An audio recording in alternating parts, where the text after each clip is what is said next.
가족 전체가 일종의 크리미널 패밀리가 아니냐 이런 지적을 갖고 있습니다. 지금까지 이런 후보는 없었습니다. 가족 사기단이라는 말이 있는데 조금도 과하지 않습니다.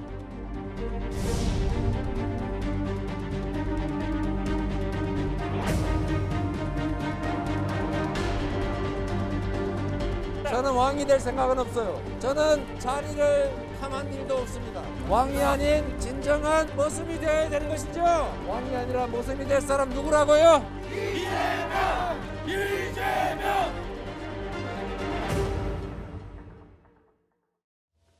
네, 지지율. 고구마 지지율 때문에 답답한 사람이 있습니다. 이재명 민주당 후보인데요. 경선에 뽑히고 나서도 이 컨벤션 효과를 제대로 못 누려서 오히려 역벤션 효과가 나고 있다. 이런 지적, 이런 평가들 계속 나오고 있습니다. 지지율 살펴보도록 하겠습니다. 이재명 후보와 윤석열 후보의 지지율이 엇갈리는 이런 여론조사 결과가 나오고 있습니다. 오차 범위 내에서 접전하던 두 후보의 지지율이 오차 밖으로 이 윤 후보가 앞서는 이런 지지율이 나왔는데요. 의원님, 이거 뭐 흐름이 바뀌었다고 봐야 되는 겁니까? 아니면 일시적인 거라고 봐야 됩니까? 어떻게 보십니까? 큰 변화가 있는 거죠. 그러니까 지금 이제 이재명 후보 같은 경우에는 후보가 된 다음에 사실은 후보가 되면 보통 한 2, 3주 정도 컨벤션 효과라고 해서 올라가야 되는데 올라가지 못한 상황이었거든요. 네. 지금 이제 10월 셋째 주부터 조금 전에 그래픽이 나왔는데 사실은 10월 첫째 주부터 나오면 이게 더 두드러지게 나옵니다. 그러니까 10월 첫째 주 같은 경우에는 윤석열 후보 같은 갤럽 조사인데요. 한 20% 중반대였습니다. 그러니까 윤석열 후보는 10월 중반 초반 때부터 시작해가지고 후보가 확정된 11월 첫 주 이후에 계속 상승을 하고 있는 것이고 이재명 후보는 계속 박스권에 갇혀 있는 상황이에요. 네. 그리고 이제 뭐 이후에 검토를 하겠습니다만 지금 전반적으로 문재인 정부의 국정 운영 지지도도 떨어지고 그리고 민주당의 지지도도 떨어지고 이런 상황이거든요. 그렇다고 본다면 전체적으로 한편에 있어서는 정권 교체를 바라는 사람들의 퍼센테이지도 올라가고 있고 그리고 그것을 대표해서 나와 있는 윤석열 후보의 지지율도 올라가고 있는 그런 추이라고 봐야 됩니다.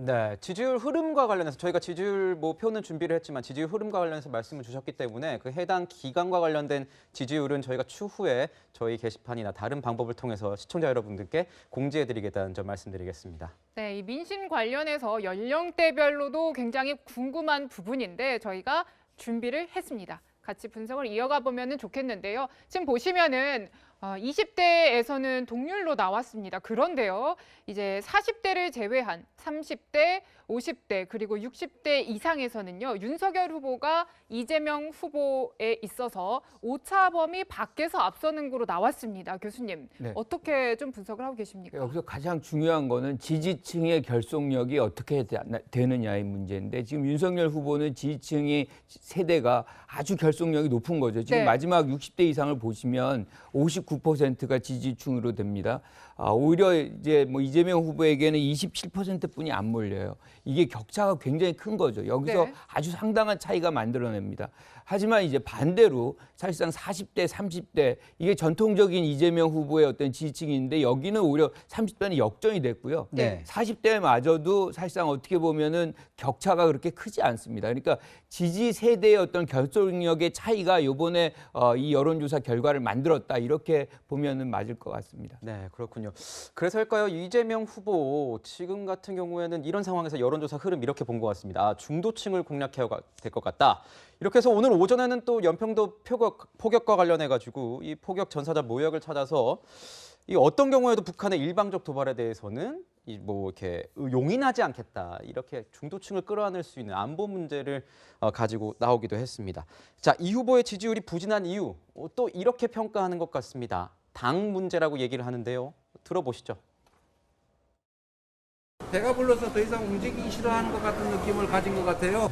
저도 우리 더불어민주당이라고 하는 큰 그릇 속에 점점 갇혀 갔던 거 아닌가. 국민들의 의지와 우리의 책임만을 남기고 다시 시작하겠습니다. 민주당의 이재명이 아니라 이재명의 민주당으로 만들어 가겠습니다, 여러분.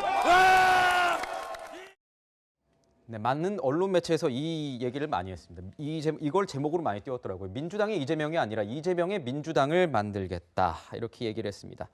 이 승부수를 띄우는 모습인데요. 우리 윤석열 후보 캠프에서 이제 일을 했고 뭐 선대위에는 어떻게 참가할지 모르겠지만 아마 일을 하겠죠. 우리 장혜찬 평론가에게 좀 물어보겠습니다. 상대 라이벌 진영의 후보가 이렇게 얘기를 하고 나섰습니다. 어떻게 평가하십니까? 그러니까 리더가 가장 해서는 안 될 게 남 탓입니다. 남 탓하고 책임 있다. 전가라는 거죠. 그러니까 실질적으로 선대위를 바꾸고 개혁하고 뭐 시민들을 많이 참여시키더라도 밖에서 리더는 대통령 후보는 이 모든 것은 나의 부족함 때문입니다. 제가 책임지겠습니다. 제가 바꾸겠습니다라고 말을 해야 되는 겁니다. 그런데 이재명 후보는 지금 언론 인터뷰에서 후보는 괜찮은데 당이 싫다는 사람들이 많다. 이런 이야기를 하시고 지금 방금 보신 이 시중 연설에서도 민주당을 바꾸겠다는 이야기를 하잖아요. 이러면 국민들이 바라봤을 때 아직까지 왜 이재명 후보를 신뢰하지 않는 이유를 모르고 있구나. 계속 남 탓을 하는구나라는 생각을 할 수밖에 없기 때문에 저는 리더로서 해서 안 되는 발언이라는 생각이 들고요. 앞선 갤럽의 여론조사를 보면 이게 전통적으로 야권에게 불리한 전화면접 방식의 조사였습니다. 그럼에도 불구하고 2030 지지율에서 20대는 동률, 30대는 10% 이상 차이가 나면 이제는 2030도 이재명 후보가 취약하다고 평가를 할 수밖에 없는 것이거든요. 그런데 이게 과연 민주당 탓인가? 일단은 2030이 문재인 정부에게 등을 돌리게 된 조국 사태나 인국공 사태에 대해서 이재명 후보는 명확하게 입장을 아직 안 밝히고 있습니다.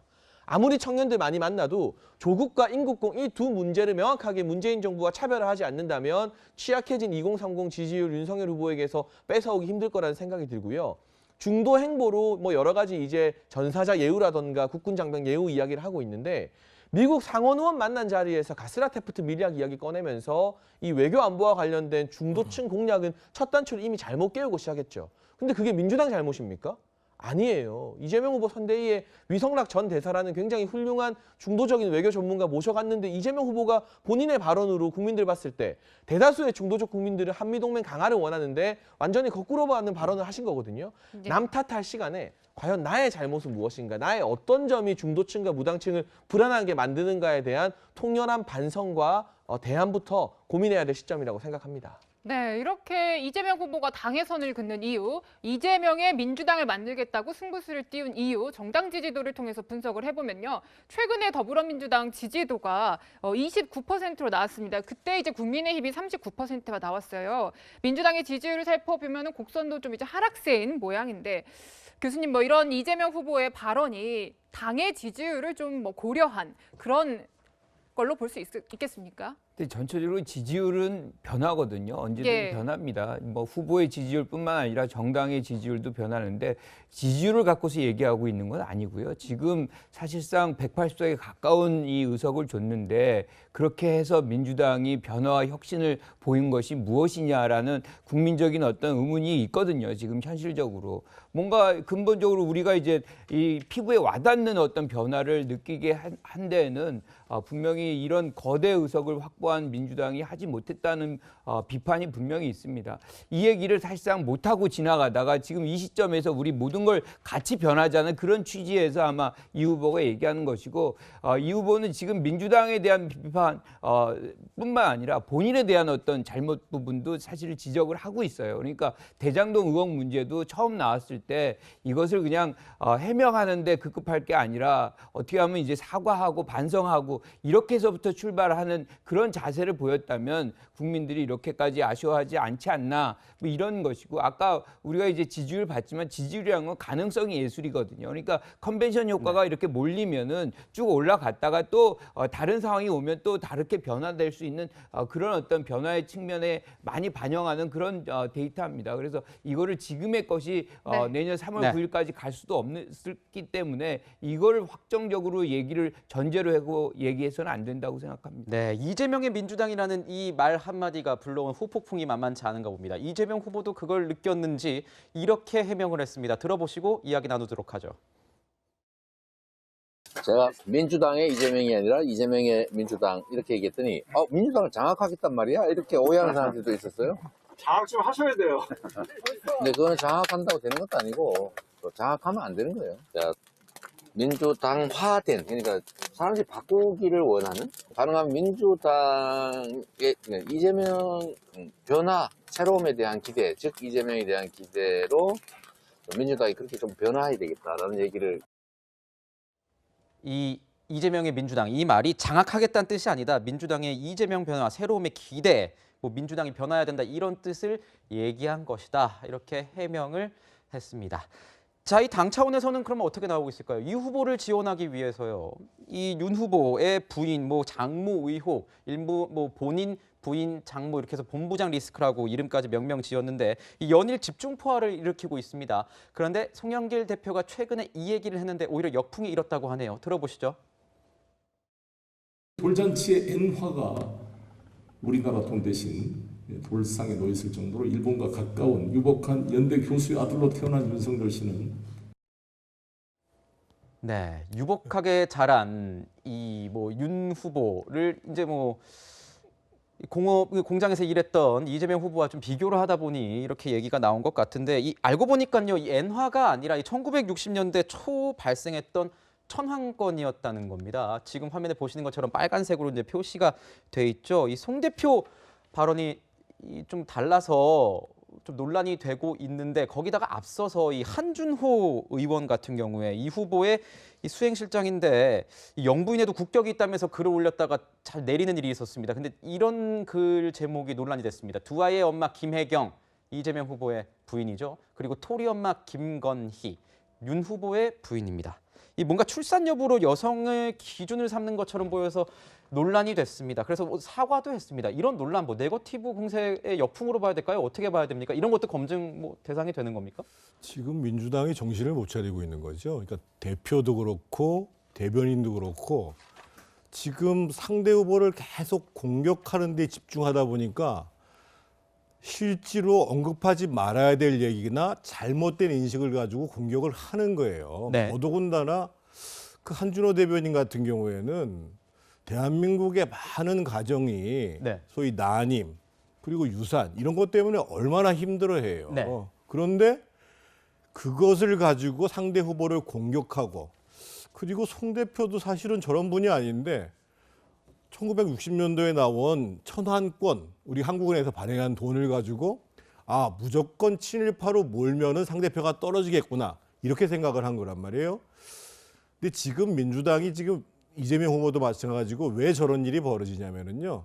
제가 봤을 때는 선거 전략상 큰 오류가 있어요. 무슨 얘기냐면 지금 이재명 후보의 지지율도 떨어지고 민주당의 지지율도 떨어지고 대통령의 국정 지지도도 떨어지잖아요. 네. 그러면 이때 선거운동에 주력할 문제는 상대에 대한 공격에 주력할 것이 아니라 내가 잘못하고 나를 반대하고 나를 비판하시는 분들의 그 생각들을 누그러뜨릴 수 있고 그분들을 적극적으로 설득할 수 있고 나 자신의 변화를 먼저 찾아가야 되는데 그거를 안 하고 나니까 계속 찾고 있는 방식이 뭐 윤석열 후보 그리고 국민의힘 이런 식으로 상대에 대한 공격을 가지고 자신들의 문제를 만회하려고 하는 잘못된 선거 전략을 쓰는 거거든요. 더더군다나 민주당 그리고 이재명 후보는 집권당과 집권당의 후보예요. 그러면 철저하게 본인들이 국민들로부터 지지율을 회복하는 데서 선거운동을 시작해야 되는데 제가 봤을 때는 지금 선거 전략도 네. 그렇고 지금 상황을 보고 있는 본인들의 마음 상태도 상당히 좀 문제가 있는 것 같습니다. 네. 네, 최근에 이런 발언이 논란이 되니까요. 사과를 했습니다. 저희가 좀 더 상세히 좀 전해드리자면요. 그러니까 송영길 대표의 발언에 대해서는 민주당 측에서 송영길 대표 실수 인정하고 유감 표했다. 이렇게 공보국 명의로 사과를 했고요. 또 한준호 의원 같은 경우에는 SNS에 글을 올렸습니다. 결코 여성을 출산 여부로 구분한 건 아니지만 표현 과정에서는 좀 오해의 소지가 있었다는 점을 인정한다. 다시 한번 사과드린다라고 재차 얘기를 했고요. 또 저희가 이어서 좀 살펴볼 문제가 하나 있습니다. 그러니까 윤 후보의 목포 방문에서의 만찬 이거를 민주당이 문제 삼았는데요. 그러니까 이 만찬의 비용에 대해서 문제를 제기했는데 이 또한 잘못된 점이 있었습니다. 일단 이와 관련한 윤 후보 측의 목소리 들어보시겠습니다. 윤 후보는 자신의 식사 비용을 결제하고 영수증을 받았습니다. 최소한의 사실관계 확인도 없이 허위 사실을 유포하고 검찰에 고발까지 하는 무모함과 무도함은 현 정부를 꼭 빼닮은 것 같습니다. 네, 그러니까 식대 지불을 하지 않았다라고 해서 공격을 했는데 그게 아니었던 겁니다. 지금 뭐 해당 식당 측에서도 윤 후보 수행원들이 뭐 일부 계산도 하고 또 초대자 옆에 식사한 사람들 계산도 따로 했다고 확인을 했는데 사실 이런 부분이 민주당에서 계속 실수에 연발이지 않습니까? 이재명 후보한테는 좀 득은 안 되는 것 같은데요, 교수님. 그렇죠. 저는 지금 이 부분에 관해서는 정태근 전 의원님이 말씀하신 부분이 굉장히 적절하다라고 저 동의합니다.